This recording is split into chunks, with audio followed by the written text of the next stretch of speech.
Now, I don't want to shock you with this, but work can be stressful. Even if you love your job, work can be stressful. Responsibilities are stressful, relationships are stressful, and then you take all of that and you put it in the constraints of organizations and society, and there's a lot more stress. In fact, you might say we're experiencing a work stress crisis in the United States right now.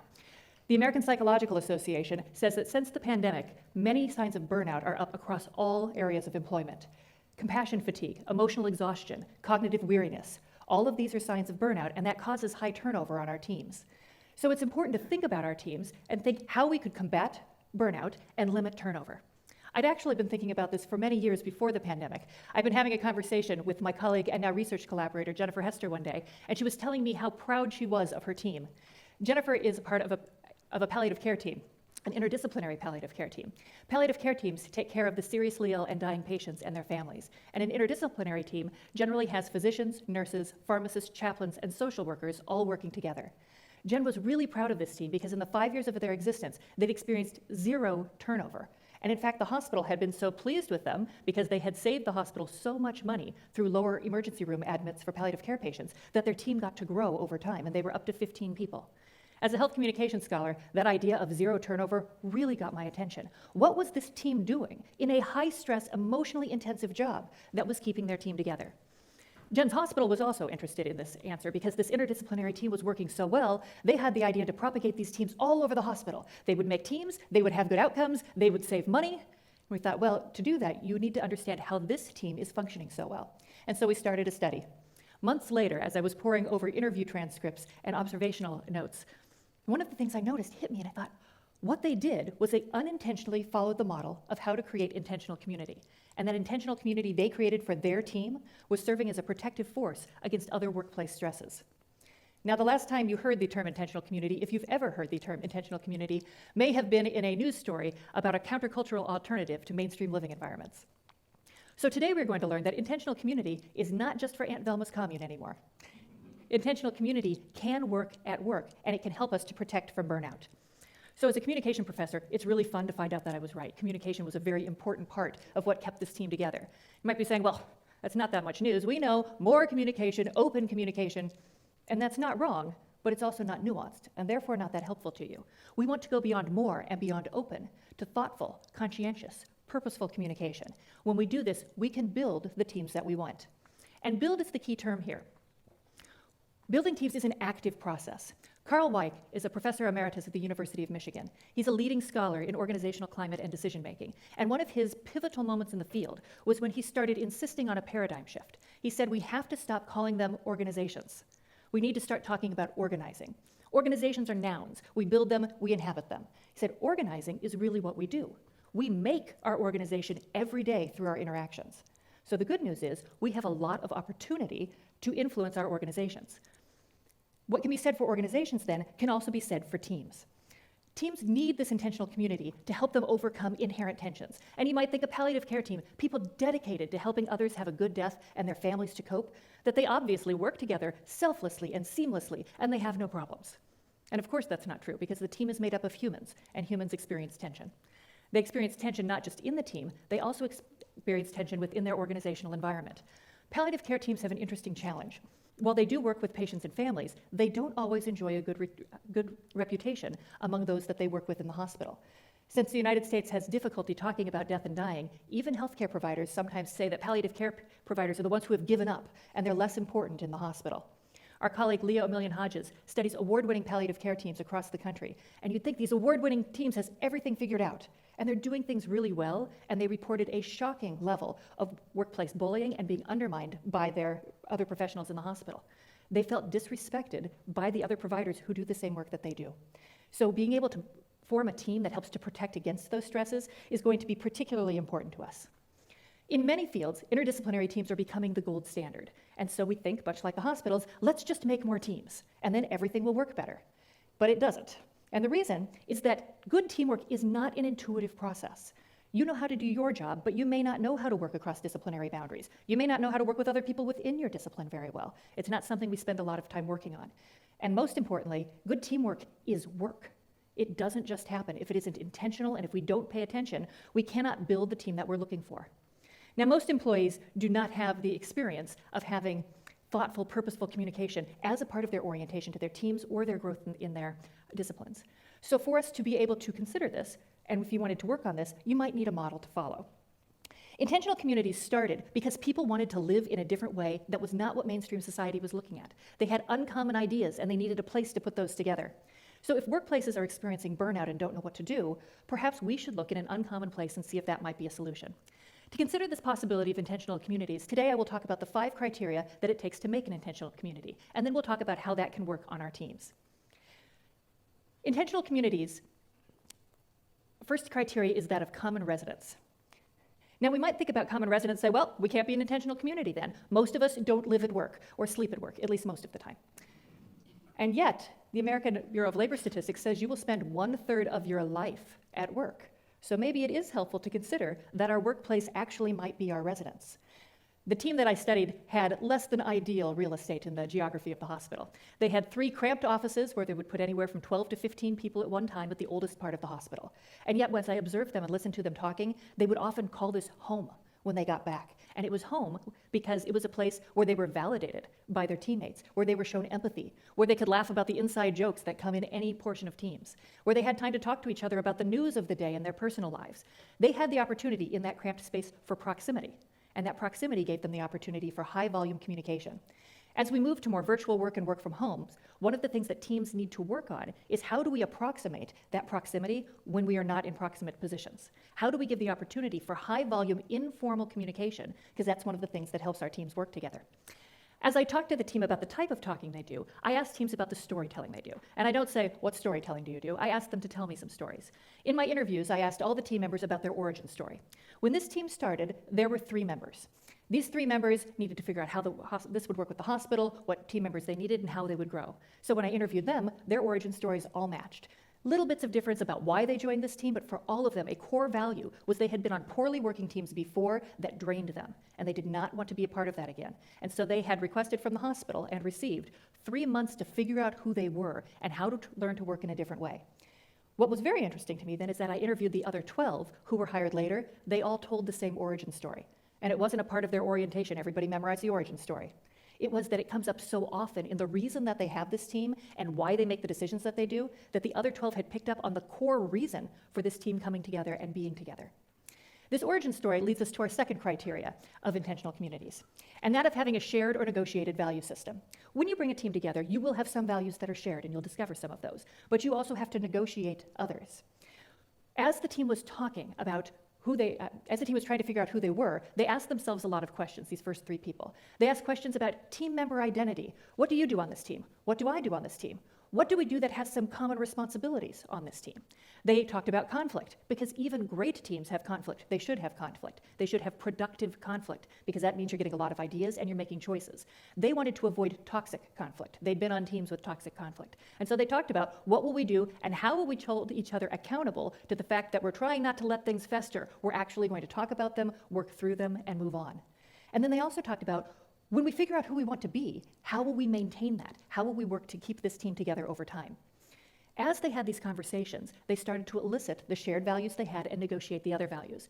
What came up immediately was that it was important to be validated. It was important to know that even though they were from 5 different professional types on the committee or on the team, everyone had worth that they brought and their opinions were needed so that they could work together. They also wanted to be valued. And they wanted to know they were valued and not get a certificate once a year that says the hospital values you. They wanted to know that the team values them. I asked how they knew they were valued because they all talked to me about it. And one team member said, honestly, someone on this team tells me every day that I'm valued. And they don't just say, you're valuable. They tell me why I am valued. I know what I did that day that helped our team and helped this person. The third value that they came up was that they always wanted to come from a place of caring. This particular issue seems like it would come easily to palliative care teams. It's something that we show to patients and families. We show that value of caring. But all of them had been a part of teams where that was not a bedrock value for how they treated one another. There was a story that they told me that really illustrated this. One of the team members was very, very stressed. She was stressed at home, she was stressed at school, she was stressed at the hospital. She woke up one Monday morning and thought, I can't go in. And so she and her husband packed up and went on vacation. And they called the team when they got there and said, I won't be in for the week. This is an interdisciplinary team. This threw them into chaos to figure out how that they would cover her roles so that they would still do excellent patient and family care. When she came back, she said she walked in and she went in for what she called the metaphorical hand slap. She was going to go in, they were going to tell her she did a bad thing, she was going to admit that she had done a bad thing, and then everyone was going to uncomfortably go forward. She said, however, when she came into the office, what happened was the first person who caught her eye looked at her and said, "Oh, didn't you think we would miss you?" And that changed the conversation. She said immediately her defenses were down. Immediately she was reminded that they cared about her and that she was valuable to the team, and that she was more open to the conversations about how they could work with her feelings of being overwhelmed and find appropriate coping mechanisms that would not impact the team like the last coping mechanism that she had chosen. Starting from that place of caring and communicating in that way helps us to know that our team does need us every day and that we work together for that. This brings us to our third criteria for intentional teams. Teams work together to meet superordinate goals. A superordinate goal is just a goal that you can't meet on your own. And that is, in fact, the crux of interdisciplinary teams. If you only needed one person to do it, you wouldn't need the other people working with them. And you wouldn't go through the stress of trying to work with other people. So superordinate goals are things that we work on together. Anybody who works with me knows that one of my mantras is that it's important to have transparency in organization. It needs to be transparency for communication in the team and the team with their organization. And what I say constantly is the importance of transparency is not that it makes people happy. Transparency is supposed to make people informed. Informed people can make reasonable decisions with their personal and professional lives with that information.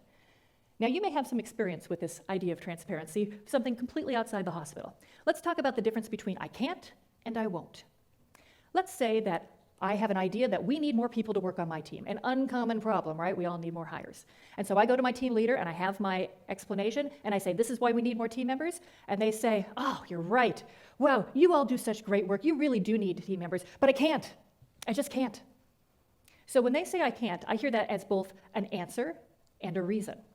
I can't is the no. Right? The reason is that they have invoked some external barrier that is preventing them from helping me.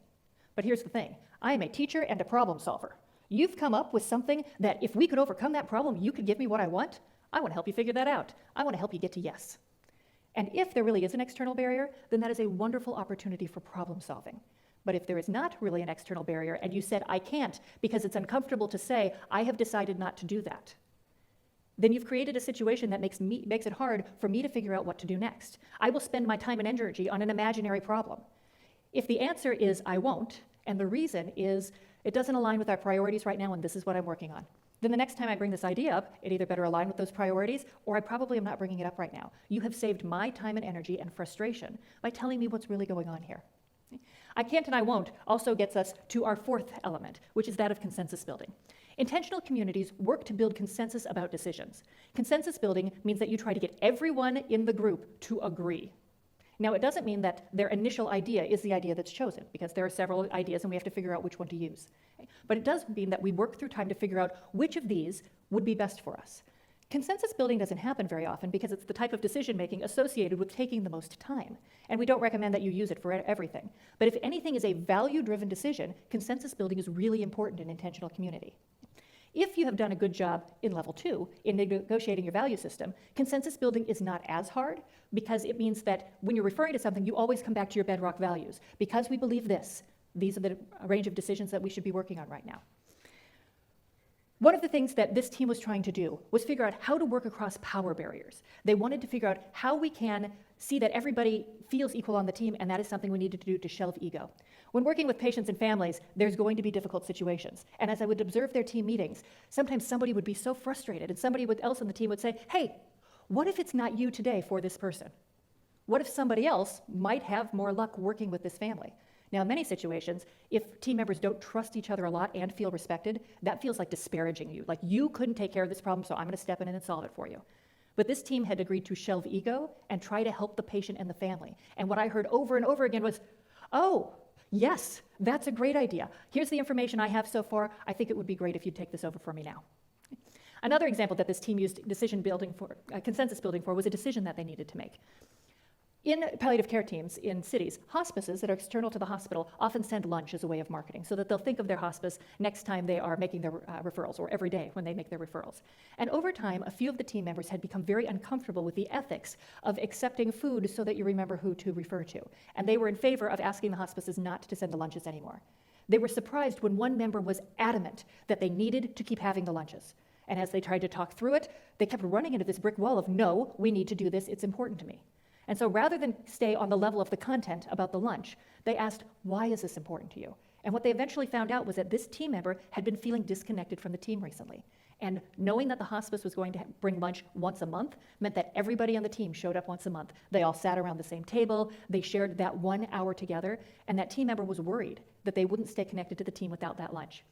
So they decided in the end not to have hospice bring lunch anymore, but they also agreed to have someone establish a monthly potluck. Everybody brought their lunch, and everybody agreed they had to hold that time so that they could spend time together and spend that time working together as a team. This example of problem solving gets us to our fifth criteria, which is that of liminality. Liminality is a psychological process of transitioning beyond boundaries. That problem solving that they did just then, they didn't just keep going back and forth on, I want them to bring lunch, I don't.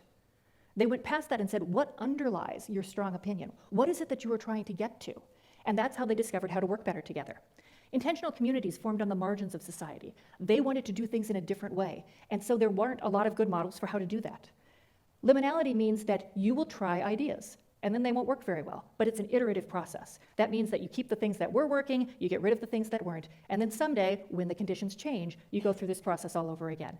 This team continually works together to figure out how they can continue to build that protective force that is keeping them a team with high morale and high work stress, but a team that doesn't turn over. Forming this intentional community does not eliminate the barrier of the difficult job that they do. It gives them the strength to withstand it. So today we have been talking about what teams can do to help team members. We want team members to have a safe place in exhausting circumstances so that they can continue to grow in their jobs. Today we have reformed organizations as verbs instead of nouns, and we've explored a model by which we might construct and maintain these teams. But I do have a few words of warning. You treat this as the latest management fad that you're going to throw at your team, and it's not going to work. If the C-suite level says, we are going to have intentional community and you're going to like it, it's not going to work. Intentional community works at the team level if that team and all of them decide that they are willing to commit the time and energy to do this work and then to maintain it. If all team members aren't in, it is not something you should attempt. Intentional communities do not work unless you have full buy-in. Now you're going to get new members sometimes. When you get those new members, they need to know what they are walking into before they sign their contract. They need to know how you are working because you are likely working in a different way that they have not experienced before. And then your orientation of those members must be as thorough and thoughtful as the work that you did to get this team to this place in the first place. So the very great news is intentional community really can work at work. We can use our research theory and our communication practices to build work teams that thrive, and then we really can love our teamwork. Thank you.